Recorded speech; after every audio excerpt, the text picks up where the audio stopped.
Hello friends, வணக்கம் and welcome to Tarun food court.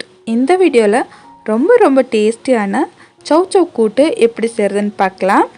இந்த சௌ கூட்டு சாப்பாட்டில் பிணைஞ்சு சாப்பிடவும் சூப்பராக இருக்கும், தொட்டு சாப்பிடவும் அந்தளவுக்கு அருமையாக இருக்கும். வாங்க எப்படி செய்கிறதுன்னு பார்க்கலாம்.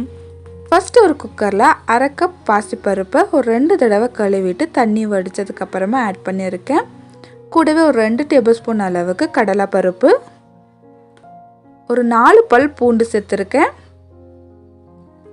ஒரு 1/4 டீஸ்பூன் மஞ்சள் தூள், 1 டீஸ்பூன் ஆயில், கொஞ்சம் போல் தண்ணி, இதெல்லாம் சேர்த்துட்டு ஒரு தடவை நல்லா கலந்து விட்டதுக்கப்புறமா குக்கர் க்ளோஸ் பண்ணிவிட்டு ஒரு 2லேருந்து 3 விசில் விட்டு எடுத்துக்கிறேன்.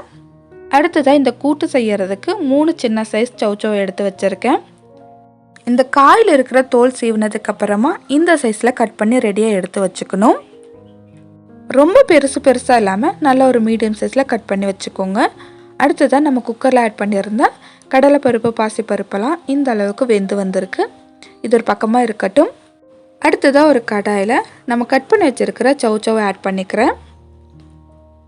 சௌ சேர்த்ததுக்கப்புறமா ஒரு மீடியம் சைஸ் பெரிய வெங்காயத்தை கட் பண்ணி வச்சுருக்கேன், அதையும் இது கூடவே சேர்த்துக்கலாம்.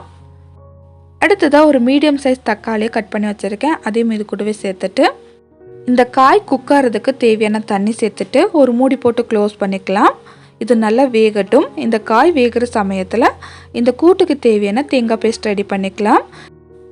ஒரு மிக்ஸி ஜாரில் 1 கப் தேங்காய் துருவல், 3 பச்சை மிளகாய் உங்கள் காரத்துக்கு ஏற்றவாறு கூட குறுகி ஆட் பண்ணிக்கலாம், 1 டீஸ்பூன் சீரகம், இதெல்லாம் சேர்த்துட்டு கொஞ்சம் போல் தண்ணி விட்டு நல்லா பேஸ்ட்டாக அரைச்சி எடுத்துகிட்டு வந்துக்கணும். இது ஒரு பக்கமாக இருக்கட்டும். அடுத்ததாக சௌ குக் ஆயிடுச்சான்னு ஓப்பன் பண்ணி பார்க்கலாம். ரொம்பவே சூப்பராக சாஃப்டாக வெந்து வந்திருக்கு. இந்த ஸ்டேஜில் நம்ம ஆல்ரெடி குக்கரில் வச்சுருந்த பாசிப்பருப்பு சேர்த்துக்கலாம். கூடவே அரைச்சி வச்சுருக்கிற தேங்காய் விழுது சேர்த்துக்கலாம். மிக்ஸி ஜாரில் கொஞ்சம் போல் தண்ணி ஆட் பண்ணிவிட்டு அதையும் இது கூடவே சேர்த்துட்டு கன்சிஸ்டன்சியை நல்லா அட்ஜஸ்ட் பண்ணிக்கலாம். உங்களுக்கு எந்த கன்சிஸ்டன்சியில் கூட்டு தேவையோ அந்த கன்சிஸ்டன்சிக்கு அட்ஜஸ்ட் பண்ணிக்கோங்க. கூடவே இந்த கூட்டுக்கு தேவையான உப்பு 1 டீஸ்பூன் போல் சேர்த்துட்டு க்ளோஸ் பண்ணி ஒரு 2லேருந்து 3 நிமிஷம் நல்லா கொதிக்கட்டும். இந்த கூட்டோட பச்சை வாசம் போனதுக்கப்புறமா ஓப்பன் பண்ணிவிட்டு ஒரு முறை நல்லா கலந்து விட்டுடலாம். நல்ல ஒரு கன்சிஸ்டன்சியில் கூட்டு சூப்பராக ரெடி ஆயிடுச்சு. ஃபைனலாக இந்த கூட்டுக்கு தேவையான தாளிப்பு ரெடி பண்ணி ஆட் பண்ணிக்கலாம்.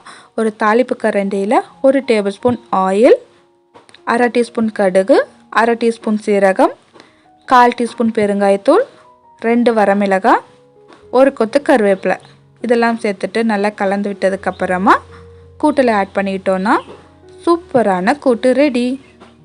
இந்த கன்சிஸ்டன்சியே கரெக்டாக தான் இருக்கும். டைம் ஆக நல்லா திக்காக ஆரம்பிச்சிடும். அதனால் இந்த கன்சிஸ்டன்சிலே ஆஃப் பண்ணிக்கோங்க. ஆஃப் பண்ணதுக்கப்புறமா சர்வ் பண்ணிங்கன்னா சூப்பரான கூட்டு ரெடி. ரொம்ப டேஸ்டியான இந்த சௌ கூட்டை ஒரு முறை ட்ரை பண்ணிவிட்டு எப்படி வந்திருந்ததுன்னு கமெண்டில் சொல்லுங்கள். இந்த வீடியோ உங்களுக்கு யூஸ்ஃபுல்லாக இருந்திருந்தால் சேனலை லைக் அண்ட் சப்ஸ்கிரைப் பண்ணிக்கோங்க. வேறொரு இன்ட்ரெஸ்டிங்கான வீடியோவில் உங்களை சந்திக்கிறேன். அது வரைக்கும் பாய் ஃப்ரெண்ட்ஸ்.